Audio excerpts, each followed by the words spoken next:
Hello! Welcome back again sa akin vlog. So ngayon mag-open ako ng parcel. At ito ay kagabi ay pina-open ko kay Jowa. Ay nako, sabi ko siya ang mag-open at siya ay mag-vlog. So tingnan ko kung kasya sa akin ito.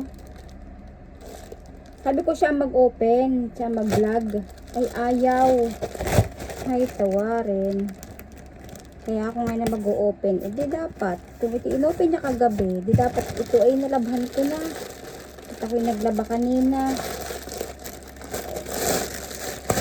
Kinakapakapan niya pa ito kahapon kung ano. Kasi nandito siya kahapon. Wow, sana kasya.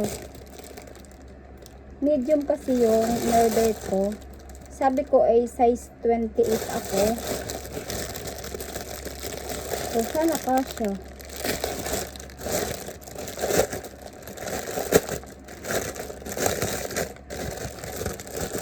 So, pwede naman itong hindi labhan.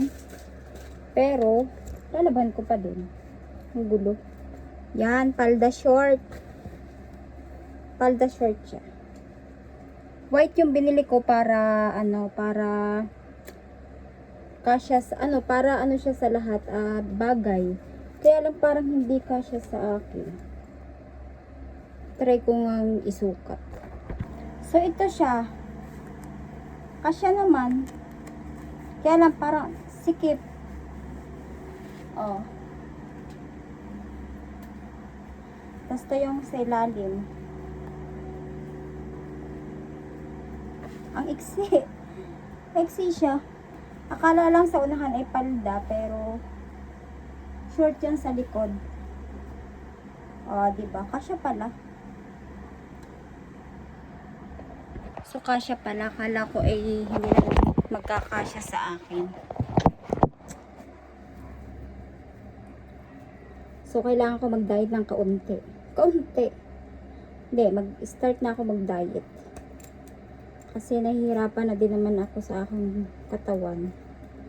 Kasi lagi akong hinihingal dahil mataba na naman ako. Problema ko na naman yung mga mahiwagang tiyan. So, size medium. Dapat pala nag-large ako para comfortable masyado. So, nag-short na ulit ako. Then, pupunta ako sa baba. At ako'y magtitiklop ng aking mga nilabhan. Kasi naglaba ako.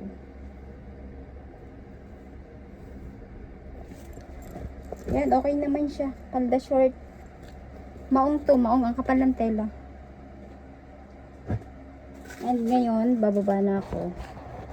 Kasi magtitiklop ako. Sinukat ko lang yung aking parcel. Kung kasya. Alam mo naman ako, hindi ako nagbubukas ng parcel basta-basta. Gusto ko laging bablog para grabe talaga yung buhok ko pasaway. Ito yung naibalik ko na kahapon. Ari, pinatreatment ko na. Ay, talagang dry pa din. So, hayaan na natin yan. Bye guys. Pupunta na ako sa baba. Thank you for watching. Don't forget to subscribe, like, and share. At huwag mo kalimutan i-hit ang ating notification bell para updated ka sa lahat kong unboxing video. Bye!